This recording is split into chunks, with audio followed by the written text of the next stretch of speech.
โอ้ค่ะมาส่งครับเดียวค่ะมาซุปบะพี่น้องไปหาสบายเจเบ้งค่ะเนาะอีกปลาพี่น้องกุเจ้าคือกันกินหลักความอติถอมความใต้เป็นค่ะเนาะในก็มันเป็นว่าพี่น้องเจ้าคือหรือว่าอันนั้นก็ปัดปืนค่ะในเมืองหุมตุมค่ะเนาะในเมืองหุมตุมในความนั้นแน่อันตี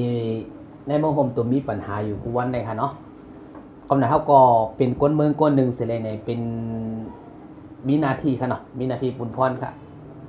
การเมืองอันวันนั้นเนี่ยมันอำใจว่าซึกก็เฮ็ดไร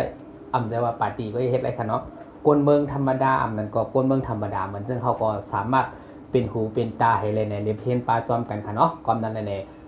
เบอร์เร็วในเมืองเขาในมันเป็นที่ว่าติดใจปันคอมมานเนตค่ะเนาะกงมานเนตค่ะคอมมานเนตให้เลยอำจังให้กวนเมืองในต่อสู้จอม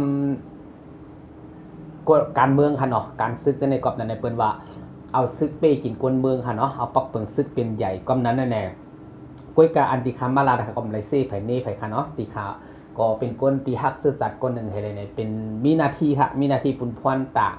เจอจัดไต้ก้นหนึ่งค่ะก็บอกว่าไต้เขาเนี่ยเป็นทำลายเฮ็ดไทยมาปีเย้าค่ะตอนนั้น76 77ปีเย้าเนี่ยก้มนั้นแน่ลูกหลานหนอดแดนเคอร์กูโกอันตีอยู่นอกเมืองเสียในเมืองก็อย่าปีลืมเลยเห็นป้าจอมว่าการเจอจัดเท่านั้นเนี่ยตีปีหรือว่า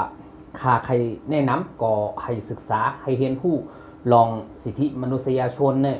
เป็นใหญ่ค่ะเนาะก็เปว่านั่นแหละลองว่าไต้เฮา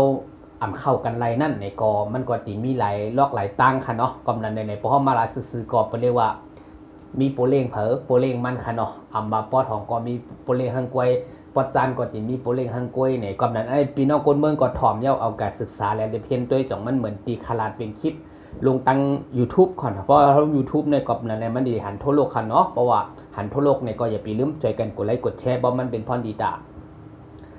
คือไตเฮาค่ะเนาะก็ปนนั้นเนี่ยคือไตเฮามันหายเลยค่ะก้อมนั้นเหมือนค่ะว่าปัญหาในมันเป็นปัญหาเจ้าคือก็มาเร็วค่ะเนาะหลังดินเมเมืองไตเฮาแน่64,000เฮงลักฝันม้วนในแผ่นสามารถเอาอะไรขวาก้อมนั้นในที่เจ้าคือดีมายึงกันอยู่มาเร็วเนี่ย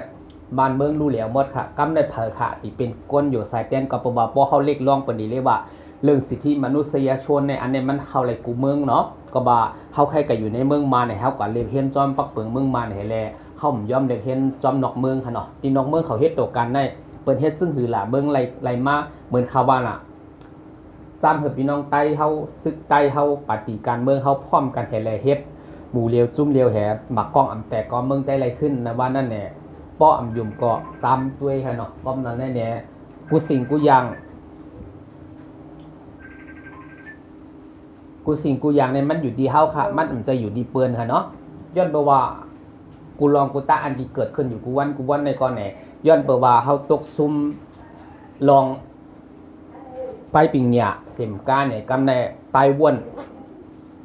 กูเจอกูเมียวเนี่ยเฮาอยู่ภายใต้อำนาจเปิ้นมาปีเย้าเข้าหึงค่ะเนี่ยเฮา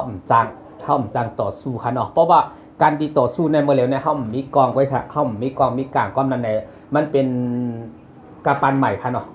หรือว่าโลกโซเชียลเนี่ยมันคล้ายๆหมักกองครับหมักกองหมักกลางเนี่ยก็มันก็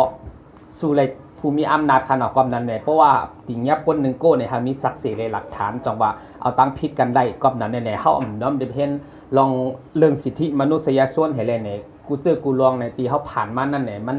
เป็นลองยุกยอมเต้ๆค่ะก้อมนั้นเนี่ยต่อก่อตั้งหน้าปี2025เนี่ยลองเล็บเห็นกันตุ้ยค่ะเนาะเพราะว่าต่อก่อตั้งหน้าเนี่ยเพราะว่ากูสิ่งกูยังเพราะว่าเมื่อเรียวเปิ้นดีคล้ายๆเปิ้นเรียกว่าล่างปักปึงซึกค่ะเนาะมาภาคเอเชียเนี่ยก็เริ่มที่มีปัญหากันกูเมืองอำนั้นก็เริ่มตียึ่งกันกูเมืองครับเพราะว่าเฮามาเล็บเห็นเย้าในภาคเอเชียก็เริ่มมีปัญหากันนำเต้ๆค่ะมาเกาหลีใต้เกาหลีเหนือมาไต้หวันนั้นก็หรือว่าฮ่องกงค่ะเนาะความใต้เฮาดีเรียกว่าฮ่องกงซื่อในค่ะเนาะฮ่องกงก็กับไต้หวันก็เป็นเขเหมือนกันค่ะเขไต้หวันกับเขฮ่องกงในก็เป็นเขเดียวกันก้อยกะเกาหลีใต้กับเกาหลีเหนือก็เป็นก้นคือเดียวกันก้อยค่ะก้อยกะเปิ้นแยกประเทศก้อยกะอันเมืองเฮาในห้อมพยายามเฮ็ดให้ปอกบ่ห้อมกันเรียบเฮ็ดด้วยนอกเมืองเฮเลยแน่มาตึกซนหรือไม่ก็แค่เฮ็ดในเมืองมันนั้นก็เข้ารถต่อเพราะว่าเข้ารถต่อในก็เหมือนคำว่ามานหรือว่าซึกมานอาณามีไว้ในปักเปิงซึกนี่ประมาณ80หรือว่า